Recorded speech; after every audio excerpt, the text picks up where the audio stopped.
سورہ الاعراف رکوع نمبر 3 تلاوت یا بنی آدم قد انزلنا علیکم لباسا یواری سوآتکم وریشا ولباس التقوى ذلك خیر ذلك من آیات اللہ لعلهم یذکرون یا بنی آدم لا یفتننکم الشیطان کما اخرج ابویکم من الجنة ينزع عنهما لباسهما ليريهما سواتهما إنه يراكم هو وقبيله من حيث لا ترونهم إنا جعلنا الشياطين أولياء للذين لا يؤمنون وإذا فعلوا فاحشة قالوا وجدنا عليها آباءنا والله أمرنا بها قل إن الله لا يأمر بالفحشاء أتقولون على الله ما لا تعلمون قل أمر ربي بالقسط وأقيموا وجوهكم عند كل مسجد وادعوه مخلصين له الدين كما بدأكم تعودون فريقا هدى وفريقا حق عليهم الضلالة إنهم اتخذوا الشياطين أولياء من دون الله ويحسبون أنهم مهتدون يا بني آدم خذوا زينتكم عند كل مسجد وكلوا واشربوا ولا تسرفوا إنه لا يحب المسرفين. سورہ الاعراف رکوع نمبر 3 ترجمہ کنز الایمان. اے آدم کی اولاد، بے شک ہم نے تمہاری طرف ایک لباس وہ اتارا کہ تمہاری شرم کی چیزیں چھپائے، اور ایک وہ کہ تمہاری آرائش ہو، اور پرہیزگاری کا لباس وہ سب سے بھلا. یہ اللہ کی نشانیوں میں سے ہے کہ کہیں وہ نصیحت مانے. اے آدم کی اولاد، خبردار تمہیں شیطان فتنہ میں نہ ڈالے، جیسا تمہارے ماں باپ کو بہشت سے نکالا، اتروا دیے ان کے لباس کے، ان کی شرم کی چیزیں ان میں نظر پڑیں. بے شک وہ اور اس کا کنبہ تمہیں وہاں سے دیکھتے ہیں کہ تم انہیں نہیں دیکھتے. بے شک ہم نے شیطانوں کو ان کا دوست کیا ہے جو ایمان نہیں لاتے، اور جب کوئی بے حیائی کریں تو کہتے ہیں کہ ہم نے اس پر اپنے باپ دادوں کو پایا اور اللہ نے ہمیں اس کا حکم دیا. تو فرماؤ بے شک اللہ بے حیائی کا حکم نہیں دیتا. کیا اللہ پر وہ بات لگاتے ہو جس کی تمہیں خبر نہیں؟ تم فرماؤ میرے رب نے انصاف کا حکم دیا ہے، اور اپنے منہ سیدھے کرو ہر نماز کے وقت، اور اس کی عبادت کرو نرے خالص اس کے بندے ہو کر. جیسے اس نے تمہارا آغاز کیا ویسے ہی پلٹو گے. ایک فرقے کو راہ دکھائی اور ایک فرقے کی گمراہی ثابت ہوئی. انہوں نے اللہ کو چھوڑ کر شیطانوں کو والی بنایا اور سمجھتے یہ ہیں کہ وہ راہ پر ہیں. اے آدم کی اولاد، اپنی زینت لو جب مسجد میں جاؤ، اور کھاؤ اور پیو اور حد سے نہ بڑھو، بے شک حد سے بڑھنے والے اسے پسند نہیں. سورہ الاعراف رکوع نمبر 3 تفسیر. ناظرین و ناظرات اور سامعین و سامعات، اللہ پاک نے قرآن مجید کے اندر بہت ساری چیزوں کو اپنی آیات فرمایا ہے، اپنی نشانی فرمایا ہے. انہی نشانیوں میں سے ایک نشانی مسلمانوں کا جو لباس ہے، یہ لباس اللہ نے فرمایا یہ میری نشانیوں میں سے ایک نشانی ہے. حیا والا لباس اللہ کی نشانی ہے. آج ماڈرن عورتیں یہ بولتی ہیں کہ برقع ہمیں قید کرتا ہے، برقعے میں تنگ ہوتی ہیں، پردے میں تنگ ہوتی ہیں، اور یہ سمجھتی ہیں کہ یہ حجاب جو ایک پابندی ہے. اے مسلمان عورتوں، اے میری ماں اور میری بیٹیوں اور میری بہنوں اور میری عزیز بچیوں، خبردار یہ شیطانوں کی سازش ہے، یہ شیطان کی سازش ہے. تم سے تمہارے رب کی نشانی کو دور کر رہا ہے. تمہارے رب کی نشانی کیا ہے؟ یہ لباس حیا. حیا کا لباس تمہارے رب کی نشانی ہے. کیا تم نہیں چاہو گی کہ تمہارے بدن پر تمہارے خدا کی نشانی ہو، تمہارے رب کی نشانی ہو؟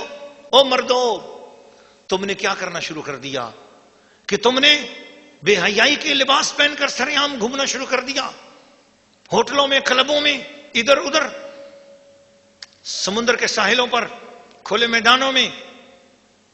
خبردار، تمہیں اللہ دیکھ رہا ہے.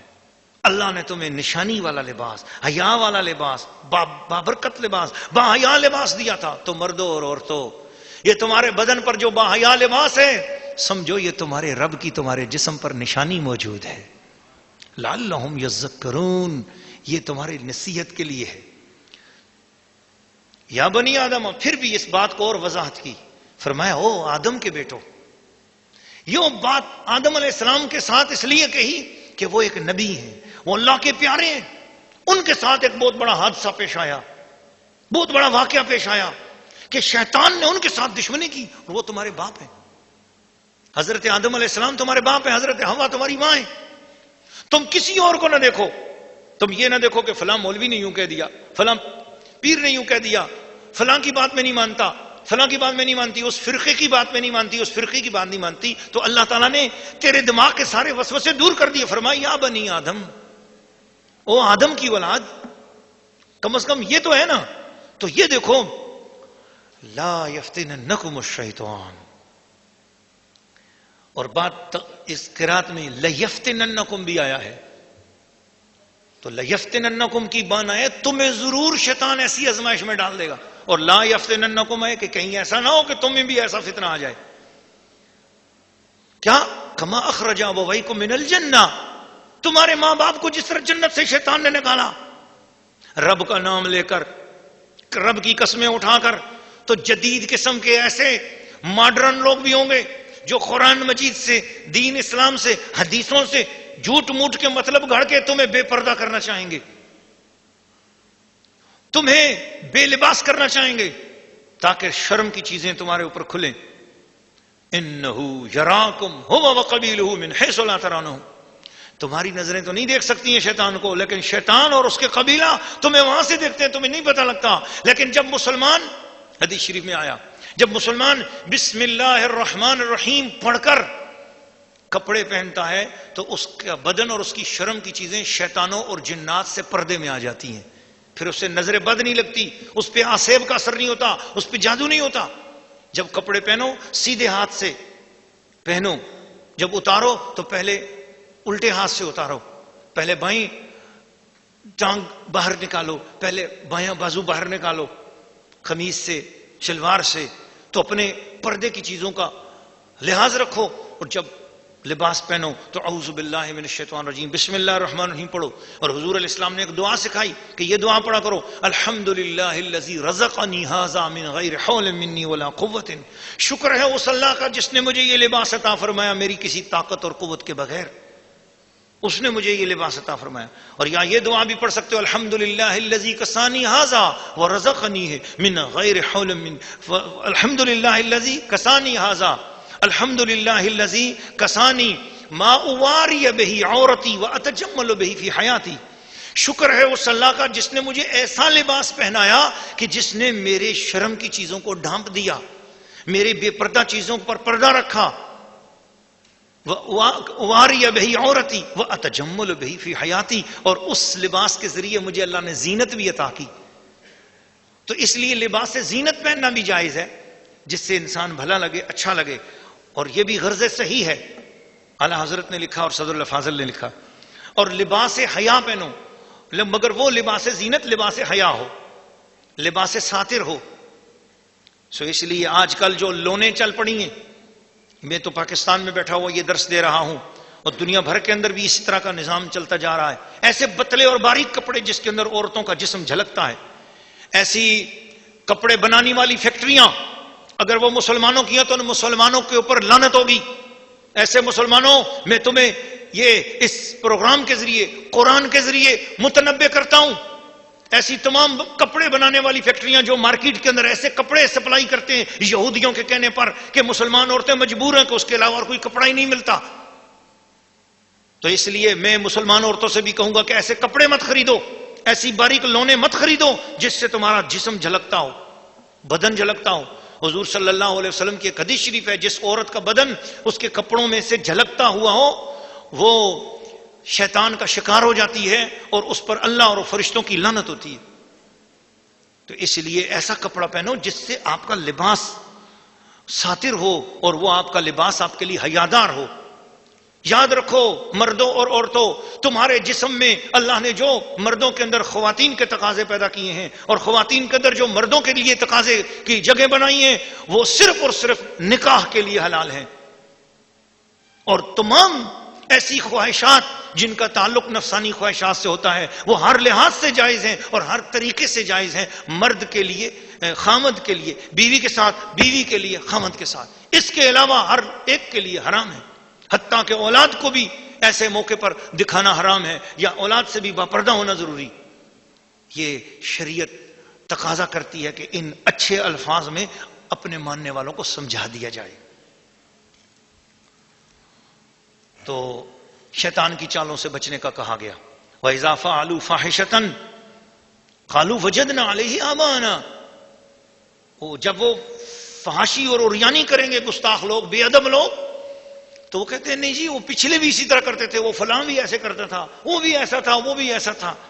خبردار، جو بھی آباء و اجداد کی اسلام سے ریلیٹڈ بات ہوگی اس پر تو عمل کرو گے، اور جو آباء و اجداد کی اسلام سے ریلیٹڈ بات نہیں ہوگی اس پر کوئی عمل نہیں ہوگا۔ اور یہ بھی فرمایا انہم اتخذوا الشیاطین اولیاء من دون اللہ، اللہ کے مقابلے میں شیطانوں کی بات کو مانتے ہیں۔ اللہ کہہ رہا ہے نبیوں کی تعظیم کرو، یہ کہتے ہیں نبیوں کی گستاخی کرو۔ اللہ کہہ رہا ہے میرے اولیاء کا ادب کرو، یہ اولیاء اللہ کی بے ادبی کرتے ہیں۔ اللہ کہہ رہا ہے میری اولیاء اللہ کی نشانیوں کے ادب بھی کرو، شعائر اللہ ومن يعظم شعائر اللہ فانها تقوی القلوب، اللہ کی نشانیوں کا ادب کرو، یہ اللہ کی نشانیوں کو مٹاتے ہیں۔ اور پھر کیا کرتے ہیں؟ وَيَحْسَبُونَ أَنَّهُمْ مُهْتَدُونَ، اور وہ کہتے ہیں کہ وہ سمجھتے ہیں کہ ہم راہ پر ہیں، ہم تو ہدایت پر ہیں، ہماری طرح کا ہدایت والا کوئی اور ہے ہی نہیں۔ اللہ تعالیٰ نے فرمایا کہ لوگوں بچ جانا، یہ چالیں ہوں گی ان لوگوں کی، اور قیامت تک کے لیے یہ نصیحت ہے۔ ان آیات میں سے کوئی آیت جو ہے نا منسوخ نہیں ہے، یہ وہ آیات ہیں جو محکم آیات ہیں، لہذا قیامت تک کے مسلمانوں کو اس سے نور حاصل کرنا ہے۔ اور یہ تفاسیر جو میں آپ کے سامنے رکھ رہا ہوں، یہ تفاسیر بالرائے نہیں ہے، یہ الحمدللہ یا اللہ ذالک، اس پر تمام تفاسیر گواہ ہیں، لیکن میرے پاس حوالے دینے کا وقت نہیں ہے۔ میں اتنی لمبی گفتگو میں ساتھ حوالے پڑھتا چلا جاؤں یا عربی عبارتیں پڑھتا چلا جاؤں تو آپ لوگوں کے لیے بہت مشکل ہوگا، اور وقت بھی ہمارے پاس تھوڑا ہوتا ہے۔ سو اس لیے میں یہ باتیں جتنی بھی کرتا ہوں یہ تمام تفاسیر کے خلاصے آپ کے سامنے پیش کیے جاتے ہیں۔ فرمایا جب تم مسجد میں آؤ تو زینت کے ساتھ آؤ، صاف ستھرے ہو کے آؤ، منہ کو مسواک کر کے آؤ، یا آپ ٹوتھ برش کر کے آؤ، ٹوتھ پیسٹ کر کے آؤ، اپنے آپ کو صاف ستھرا کر کے آؤ، خوشبو لگا کے آؤ، صاف ستھرا لباس پہن کے آؤ۔ گویا اسلام مسلمانوں کو جب اجتماعی صورت میں دیکھنا چاہتا ہے تو صاف ستھرے دیکھنا چاہتا ہے۔ اسلام ستھرائی کا مذہب ہے، صفائی اور پاکیزگی کا مذہب ہے۔ وَكُلُوا وَاشْرَبُوا، کھاؤ اور پیو، حلال چیزیں کھاؤ اور پیو، وَلَا تُسْرِفُوا، حد سے زیادہ نہ بڑھو۔ حد سے نہ بڑھو کا مطلب یہ ہے کہ خبردار باطل چیزیں نہ کھاؤ، باطل کی چیزیں بھی نہ کھاؤ، کافروں کے اوپر خرچ نہ کرو، مطلب یہ ہے کہ خدا کے نافرمانوں پر خرچ نہ کرو، رسول کے گستاخوں پر خرچ نہ کرو، تو اسلام پر، دین پر خرچ کرو۔ انہ لا یحب المسرفین، حد سے بڑھنے والے اللہ کو پسند نہیں۔